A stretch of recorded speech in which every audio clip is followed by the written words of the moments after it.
नमस्कार, मैं हूं सिकता देव। प्राइम टाइम में आज पोरबंदर से करीब 300 किलोमीटर दूर समुद्री सीमा में हुई एक घटना जो बताती है कि पाकिस्तान के मंसूबे फिर से भारत को निशाना बनाने के रहे और आज वो नाकाम हुए।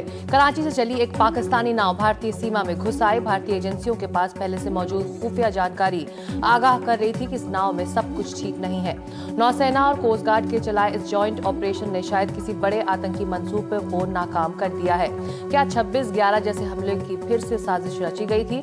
ये सवाल इसलिए उठ रहा है क्योंकि उस वक्त भी पाकिस्तान से नाव के जरिए आतंकी मुंबई में दाखिल हुए थे। भारतीय एजेंसियों की सूझबूझ ने एक बड़े हमले को नाकाम कर दिया है, लेकिन सवाल उठता है कि आखिर पाकिस्तान क्यों नहीं सुधरता। सीमा पार से गोलीबारी लगातार जारी है। वहीं इस तरह से पाकिस्तान के रास्ते भारतीय सीमा में हथियार और विस्फोटक लाने की साजिश की जा रही है।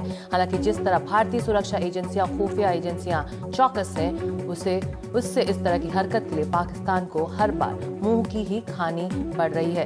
लेकिन पोरबंदर से कुछ दूर हुआ क्या समुद्री सीमा में, इसको हम विस्तार से समझने के लिए अब सीधे चल सकते हैं मेरे सहयोगी हिमांशु शेखर के पास। हिमांशु,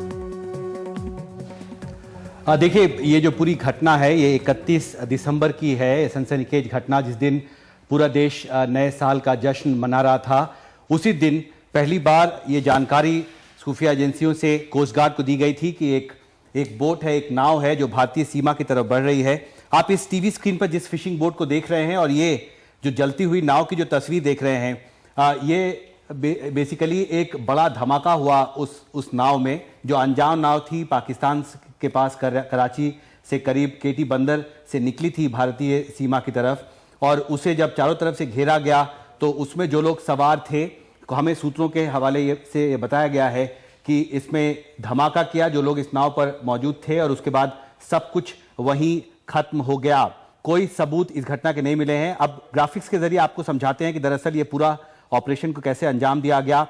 31 दिसंबर को ही खुफिया एजेंसियों को यह जानकारी मिली इंटरसेप्ट्स के जरिए, फोन इंटरसेप्ट्स के जरिए, कि कुछ कीमती सामान भेजा जा रहा है पाकिस्तान की तरफ से भारतीय समुद्री सीमा में। कराची के केटी बंदर से भेजा जा रही थी ये नाव, और ये जानकारी जब खुफिया एजेंसियों के पास आई तो उन्होंने सबसे पहले कोस्ट गार्ड को सतर्क किया, जो सिक्योरिटी दूसरी एजेंसी थी उनको सतर्क किया गया, और जो लोकल पुलिस थी उसको भी सतर्क किया गया, और इसके बाद चौकसी बढ़ाई गई उस पूरे इलाके में। और जब कई घंटों की चौकसी और निगरानी के बाद जो कोस्ट गार्ड के जवान थे, उन्होंने करीब 10 से 12 किलोमीटर भारत की समुद्री सीमा के अंदर एक नाव उन्हें दिखाई दी, जिसमें बत्ती बुझी हुई थी, जिसके बाद उस नाव को कोस्ट गार्ड ने चेज किया, उसका पीछा किया। ये कहा गया उस नाव में जो लोग सवार थे उनको कि वो तुरंत आत्मसमर्पण करें। जो भारतीय कोस्ट गार्ड के जवान हैं उनको उस बोट पर जाने की अनुमति दी जाए। लेकिन उसके बाद अचानक जो लोग उसमें मौजूद थे उन्होंने एक बड़ा धमाका किया, जिससे कि उस बोट में आग लग गई और सब कुछ खत्म हो गया। अब सवाल यह है कि इस पूरी घटना के कोई सबूत नहीं बचे हैं, क्योंकि बोट जलकर राख हो चुका है। यह भी माना जा रहा है कि जो लोग थे उसमें वो भी पूरी तरह से मारे जा चुके हैं। लेकिन भारतीय सुरक्षा एजेंसियों के पास इसकी कोई पुख्ता जानकारी नहीं है कि ये बोट जो है, ये नाव जो है, इसमें कितना एक्सप्लोसिव था, क्या इसमें हथियार भी थे, क्या ये भारत किसी दूसरे ग्रुप को सामान पहुंचाने के लिए भेजा गया था, या इसमें आतंकी भी सवार थे। ये सब अनसुलझे सवाल हैं जिसका जवाब ढूंढना मुश्किल हो सकता है कि कोई सबूत इसमें अभी तक नहीं मिला है। साथ ही एनिमेशन के जरिए हम आपको दिखाते हैं कि किस तरह से ये इसको ट्रेस किया गया। सबसे पहले ये नाव कराची के पास केटी बंदर से निकली, उसके बाद जो डॉर्नियर एयरक्राफ्ट है उसने सर्वेलेंस करना शुरू किया, जो भी इंटरसेप्ट्स मिले थे सुरक्षा एजेंसियों से कोस्ट गार्ड को। उसके बाद जब ये नाव भारतीय सीमा के अंदर करीब 10 से 12 किलोमीटर अंदर पहुंची तो उसके बाद कोस्ट गार्ड के जहाज ने उसका पीछा करना शुरू किया। हमें यह बताया गया है करीब 1 घंटे तक उसको चेज किया गया, उस अनजान नाव को, और उसके बाद जब कोस्ट गार्ड ने उसको घेरा और ये कहा कि आप आत्मसमर्पण करें और भारतीय कोस्ट गार्ड के जवानों को उसमें जाने की अनुमति दी जाए, तो उसमें जो लोग सवार थे उन्होंने धमाका किया और सब कुछ जलकर राख हो गया। सिकता जी, शुक्रिया हिमांशु। तो कुछ इस तरह इस ऑपरेशन को अंजाम दिया गया, जिसके बाद अब ये सवाल उठ रहा है कि क्या हमारी एजेंसियों ने एक बड़े आतंकी मंसूबे को नाकाम करने में कामयाबी हासिल की है। यही है आज प्राइम टाइम में चर्चा का मुद्दा। इसके लिए बहस में आज शामिल हो रहे हैं एक खास पैनल। लेफ्टिनेंट जनरल रिटायर्ड राज काद्यान पूर्व सैन्य अधिकारी हैं, नितिन गोखले वरिष्ठ पत्रकार, कॉमोडर retired Uday Bhaskar security expert और संबित पात्रा प्रवक्ता बीजेपी का। आप सभी लोगों का स्वागत है। और कॉमोडर उदय भास्कर, अगर मैं आपसे शुरू करूं, ये घटना 26/11 की याद दिलाती है।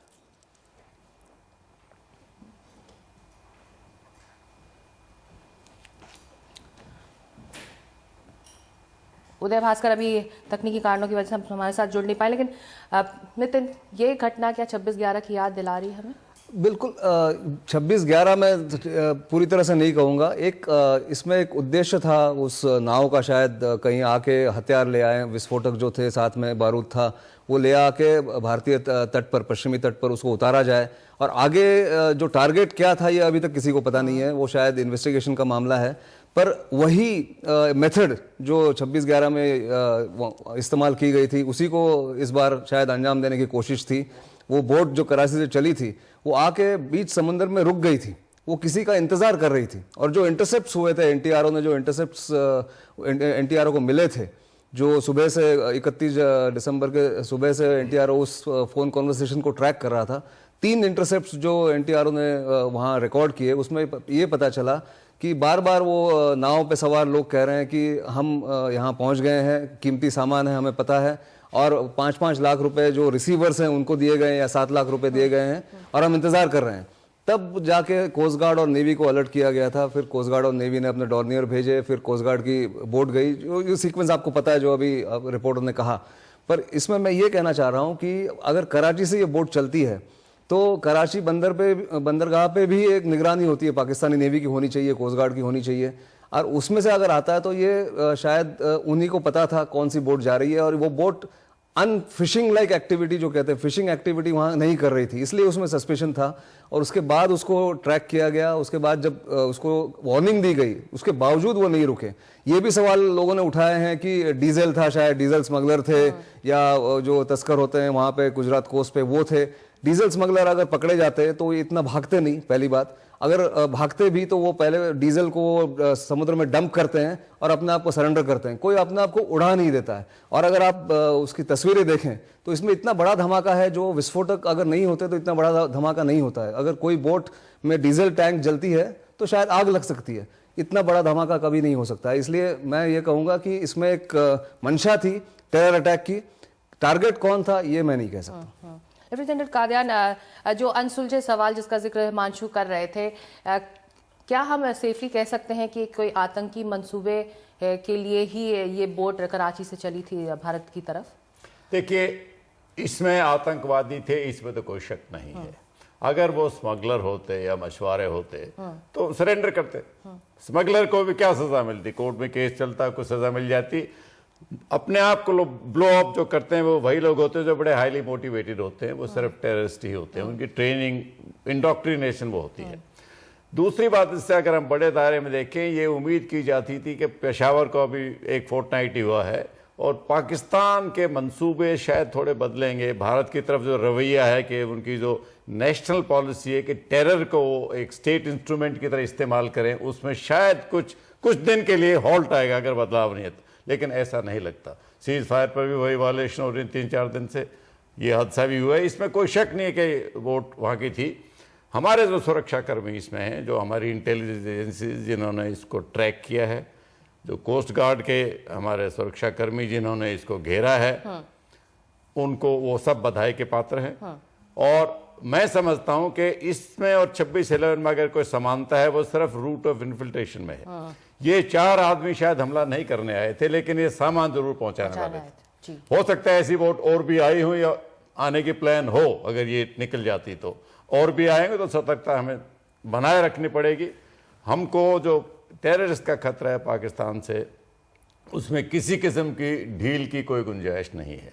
हमारी इंटेलिजेंस गैदरिंग, हमारी जो तैयारियां हैं सुरक्षा कर्मियों की, वो हमेशा ऊंचे दर्जे की रहनी चाहिए। संबित पात्रा, प्रधानमंत्री मोदी और सरकार ने ये साफ संदेश दिया, संसद में भी प्रधानमंत्री ने कहा कि जो संदेश भारत सरकार को पाकिस्तान तक पहुंचाना है वो सही शब्दों में पहुंचा दिया गया। बावजूद इसके इस तरह की हरकत सामने आती है। वाकई ये संदेश पहुंचा तो दिया गया है लेकिन पाकिस्तान समझने को तैयार नहीं। देखिए, कई ऐसे नासमझ लोग होते हैं जिनको संदेश मिलने के बाद भी वो समझना नहीं चाहते हैं। वैसे लोगों के काम को अंजाम तक पहुंचने नहीं देना चाहिए और सरकार ने वही किया। नासमझ पाकिस्तान अगर फिर से बारूदों से भरा हुआ जहाज हिंदुस्तान की तरफ भेज रहा था तो सही समय पे उसे इंटरसेप्ट करके सही जगह पे उसे रोक के उसे खत्म कर देना यही हमारे हक में था और हमने ये अच्छी तरह से किया है। जैसे अभी जनरल कादयान साहब ने कहा कि तमाम जो हमारे फोर्सेस थे, चाहे वो नेवी के हों, चाहे कोस्ट गार्ड के हों, चाहे इंटेलिजेंस के हों, वो बधाई के पात्र है और हम सब उनको सल्यूट करते हैं। मगर मैं यहाँ एक टेक्निकल पॉइंट भी रखना चाहूँगा। आपको ध्यान होगा दिसंबर 3, 2014 को ही, अर्थात पिछले साल, RK दोवान साहब जो कि नेवी के चीफ हैं, उन्होंने एक बहुत महत्वपूर्ण विषय कहा था जो तमाम अखबारों ने कवर किया था। उन्होंने कहा था कि जो पाकिस्तान से आ रहे जहाज हैं, चाहे वो नेवी के भी क्यों ना हो, बाकी मछुआरे जहाज है वो तो अलग विषय है, अगर नेवी के भी हों तो भी हमें हाई अलर्ट रहना है और हमें उन्हें बहुत सतर्कता के साथ डील करना है, क्योंकि जो इंटेलिजेंस रिपोर्ट आ रहा है वो यह बता रहा है कि कहीं ना कहीं जिहादी थ्रेट है इन जहाज़ों से, नेवी के जहाज़ों से भी, क्योंकि मिलिट्री में भी इन्फिल्ट्रेशन जिहादी एलिमेंट्स का हो चुका है। यह अपने आप में एक बहुत बड़ा विषय था। और उसके बाद नेवी ने एक पूरा स्टेटमेंट जारी किया था, आपको मैं पढ़ देता हूं। वो स्टेटमेंट था, entire west coast is under continuous surveillance by ships and aircrafts of navy and coast guard. तो स्वाभाविक रूप से पूरी तरह से नेवी, कोस्ट गार्ड इत्यादि प्रिपेयर्ड थे और ये एक्सपेक्ट कर रहे थे कि ऐसा कुछ होने वाला है, पाकिस्तान ऐसे मंसूबों को जरूर अंजाम देगा, ये हम एक्सपेक्ट कर रहे थे और उसे सही समय पे पकड़ा गया है। जी नितिन, पेशावर के हमले के बाद ये कहा गया कि पाकिस्तान को शायद अब ये समझ में आए कि आखिर इस तरह की घटनाओं के अंजाम क्या होते हैं, लेकिन ये समझ पाकिस्तान को नहीं आया है। ये बिल्कुल नहीं आएगा। पाकिस्तान की ये पॉलिसी रही है कि जो आतंकवादी है, भारत के खिलाफ जो आतंकवादी काम करते हैं, वो उनके स्ट्रेटेजिक एसेट्स हैं, वो उन्हें कभी भी वहाँ से उनको घेरेंगे नहीं, उनको बंदिश में नहीं डालेंगे। ये उनकी पहले से पॉलिसी रही है। और मैं ये नहीं समझता हूँ कि पेशावर के बाद भी, मैं ये समझता हूँ कि पेशावर के बाद भी ये पॉलिसी जैसे कि तैसी है, वो उसमें कोई चेंज नहीं आएगा। अगर वो किसी आतंकवादी ग्रुप के खिलाफ कोई कार्रवाई करेंगे तो वो उस तरफ नॉर्थ वजीरिस्तान में होगा या अफगानिस्तान बॉर्डर पे होगा। पर जो आतंकवादी भारत के खिलाफ कश्मीर में या पूरे भारत में अटैक करना चाहते हैं, लश्कर तोयबा है, जहांगे JUM है, JEM है, ये अगर करना चाहते हैं तो उनको कोई भी हाथ नहीं लगाएगा। पाकिस्तानी एस्टेब्लिशमेंट में ISI उनको अपना एसेट मानती है और उन्हें इसलिए पालती है और उन्हें उनका पोषण करती है। इसलिए मैं नहीं समझता कि पाकिस्तान के पॉलिसी में पेशावर के बाद भी कोई बदलाव आया है। जी, लेफ्टिनेंट कादयान, कल तक सीज फायर वायलेशंस को लेकर जो सख्त संदेश इस तरफ से भेजे गए, डिफेंस मिनिस्टर ने ये तक कहा कि एक का जवाब दो से दीजिए। क्या ये इस वक्त यही पोजीशन भारत सरकार को लेना होगा? नहीं, पोजीशन तो भारत सरकार ने हमेशा ये ली है पिछले कुछ अरसे से कि अगर सीज फायर वायलेशन होती है तो उसका जवाब मुंह तोड़ दिया जाएगा और देना भी चाहिए। हम नहीं ये मंजूर कर सकते कि हमारे सिविलियन, हमारे सैनिकों की डेथ होती रहे और हम कुछ भी ना करें। ऐसे तो पॉलिसी पहले भी नहीं थी, अभी शायद उसमें और सख्ती आई है। पाकिस्तान के बर्ताव की नितिन ने बात करी, ये संकेत तो आपको 17 दिसंबर को ही मिल गया था जब नवाज शरीफ ने ऑल पार्टी मीटिंग के बाद बोला। उन्होंने ये नहीं कहा कि आतंकवादी अच्छे और बुरे नहीं होते, उन्होंने सिर्फ बोला तालिबान अच्छे और बुरे नहीं होते। उसमें LET शामिल नहीं है, जैश ए मोहम्मद शामिल नहीं, यानी वो ग्रुप शामिल नहीं है जो भारत के खिलाफ टेररिज्म लखवी का क्या हो रहा है वो तो सभी के सामने। ये देखिए, ये जो उनके पालतू हैं, ये तो LET वगैरह पंजाब में क्यों नहीं हमले होते, ये सारे और कहीं पेशावर में क्यों जाके होते हैं? क्योंकि उनकी सपोर्ट है। ये इलेक्शन में भी नवाज शरीफ को सपोर्ट मिली थी। अगर हम ये भी मान के चलें कि नवाज शरीफ की नीयत साफ है, वो खुद शायद शांति चाहते हैं, लेकिन उनकी सुनता कौन है? पाकिस्तान हुकूमत को चलाने वाली आर्मी है। वो काफ़ी अरसे तक उन्होंने पर्दे के सामने आके सत्ता संभाली, अब वो पर्दे के पीछे से चला रहे हैं। तो नवाज शरीफ तो एक किस्म के मुखौता हैं, उनको बताया जाता है क्या बोलना है, वही वो बोलते हैं। तो पाकिस्तान के रवैये में ये पाकिस्तानी आर्मी जो कर रही है ये तो उनके डीएनए में शामिल है कि किस तरीके से भारत को बर्बाद किया जाए, किस तरीके से रोक लगाई जाए हमारी जो प्रोग्रेस, हमारी प्रगति हो रही है। ये जब तक वो उनकी मेंटल आउटलुक चेंज नहीं होगी, आतंकी हमले तो होंगे। पाकिस्तान, हम तो पहले भी कहते रहेंगे हमें तैयार रहना चाहिए, और भी हो सकते हैं। ये हमने पकड़ लिया, बड़ी अच्छी बात है और सब बधाई के पात्र हैं, वो होना चाहिए। लेकिन गार्ड नीचे रखने की कोई गुंजाइश नहीं। हमारी तो 5500 किलोमीटर की कोस्ट लाइन है, ये कहीं और से भी आ सकते हैं, तो ये निगरानी बनाए रखनी चाहिए। ज़मीन पर भी आ सकते हैं, ये पता नहीं शायद सामान देने आए थे या खुद हमला करने वाला थे या एक बड़ी टीम का हिस्सा थे, वो तो समय बताएगा। इन्वेस्टिगेशन जब होंगी, क्या सामान था इनके पास, बारूद थी उसमें तो कोई शक नहीं। कोई स्मगलर बारूद लेके नहीं चलता ना अपने आप को उड़ाता है, तो ये आतंकवादी थे, इसमें कोई शक नहीं है। और पाकिस्तान के रवैये में कोई बदलाव नहीं है, इसमें कोई शक नहीं है। इसमें शक नहीं है। लेकिन नितिन, जो बात लेफ्टिनेंट कादियान कर रहे हैं कि मुंह तोड़ जवाब हमेशा भारत ने दिया है, लेकिन पिछली सरकार और इस नई सरकार वीज़ावी पाकिस्तान को लेकर पोजीशनिंग में फर्क आप देख रहे हैं, या फिर ज्यादा सख्ती या ज्यादा एक स्ट्रॉन्ग स्टैंड आप देख रहे हैं? स्ट्रॉन्ग स्टैंड है और इसमें एक क्लैरिटी है डिसीजन मेकिंग में या डायरेक्टिव्स में, जो टॉप से जो आती है, उच्च स्तरीय जो डायरेक्टिव एक होता है, इसमें डायरेक्टिव ये है सेना को या नौसैनिकों को कि जो आप कार्रवाई करें, मुंह तोड़ जवाब भी दें, और हम जब तक ये वायलेंस पाकिस्तान की तरफ से चल रहा है तब तक हम बातचीत नहीं करेंगे। पैरेलली दोनों बातें नहीं होंगी। जो पिछले सरकार में एक प्रॉब्लम थी कि आप भले ही सर काट के ले जाए सैनिकों का, भारतीय सैनिकों का, पर साथ में बातचीत करने की मंशा काफी होती थी। इस सरकार ने ये कहा है कि आप पहले वायलेंस बंद करें, हिंसा बंद करें, ये हमले बंद करें, तब हम देखेंगे कि आपकी नीयत क्या है। कुछ देर तक, उसके बाद आपसे बात करेंगे। शायद संबित पात्र आपको ज्यादा बता पाएंगे, पर मेरी जो एक असेसमेंट है पिछले 7-8 महीनों में, ये है कि ये पैरेलल ट्रैक पे दोनों नहीं चलेंगे। ये डिफरेंस है पिछले सरकार में और इस सरकार में। जी, संबित पात्रा, सार्क समिट में हमने दोनों राष्ट्र के प्रमुखों का कोल्ड वॉर देखा। फाइनली फोटो ऑप हुई और दोनों का हैंडशेक हुआ, दोनों मुस्कुराए एक दूसरे को देखकर। और भारत की तरफ से लगातार ये कहा जा रहा है कि और बर्दाश्त नहीं होगा। बावजूद इसके आपको नहीं लगता सरकार को इससे कहीं ज्यादा आगे बढ़कर एक पोजीशन लेना होगा ताकि पाकिस्तान समझे कि आखिर भारत क्या चाह रहा है, और वहां ये नई सरकार कहीं ना कहीं कुछ यूपीए सरकार की तरह है इस वक्त? नहीं, देखिए सिकता, सबसे महत्वपूर्ण विषय है कि आज से पहले जब भी इस प्रकार की घटना होती थी कि पाकिस्तान सीजफायर वायलेशन कर रहा है या पाकिस्तान किसी प्रकार की आतंकवादी गतिविधियों को अंजाम दे रहा है, तो हम जब डिबेट करते थे तो अक्सर डिबेट में एक वर्ड आता था कि अब हमें रेड लाइंस खींचना चाहिए, we should drop red lines now. और हम लोग कई बार समझ नहीं पाते आखिरकार ये रेड लाइन होता कैसे है, उसे कहाँ खींचा जाता है। हम बोलते तो थे रेड लाइन खींचना चाहिए, रेड लाइन खींचना चाहिए, मगर समझते बहुत कम लोग थे ये रेड लाइन कैसा होता है। और प्रधानमंत्री भी कई बार, बहुत रेस्पेक्ट के साथ में कहूंगा, पुराने प्रधानमंत्री कहते थे there should be no business as usual. और फिर हम समझते थे कि ये नो बिजनेस एज यूजुअल कैसा होता है वो भी पता नहीं चलता था।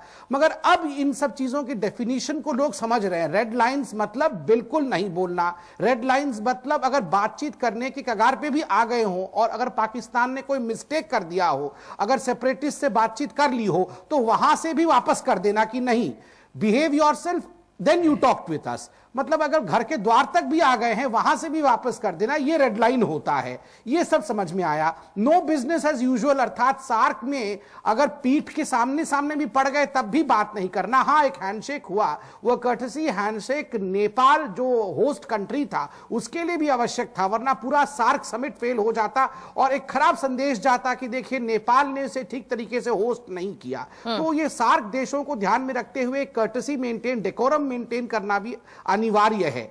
और शुरू में हमने बिल्कुल राइट सिग्नल्स दिए।